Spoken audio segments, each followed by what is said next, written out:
Congress party మొత్తం మీద అయితే సీట్లు ప్రకటించింది. ఎన్ని సీట్లు ప్రకటించిందో తెలిస్తే మస్తు షాక్ అవుతారు. ఇప్పటికే బీఆర్ఎస్ బీజేపీ మస్తు హుషారు ఉరుకుతున్నాయి, సీట్లు ప్రకటించింది.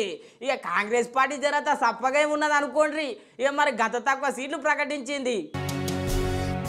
పార్లమెంటు ఎంపీ అభ్యర్థుల ఫస్ట్ లిస్టును ప్రకటించిరులో ఏఐసిసి ప్రధాన కార్యదర్శి కేసీ వేణుగోపాల్ సారు మొదలు 39 మందితోని లిస్టును విడుదల చేసిండ్రు. గండ్ల తెలంగాణల 17 స్థానాలకు 4 అభ్యర్థులను ప్రకటించిండ్రులో. గాళ్ళెవరంటే జహీరాబాద్ నుంచి సురేష్ షెట్కార్, చేవెళ్ల నుంచి సునీతా మహేందర్ రెడ్డి, ఇక నల్గొండ నుంచి కుందూరు రఘువీర్, ఇక మహబూబాబాద్ నుంచి బలరాం నాయక్ పేర్లను ప్రకటించిండ్రు.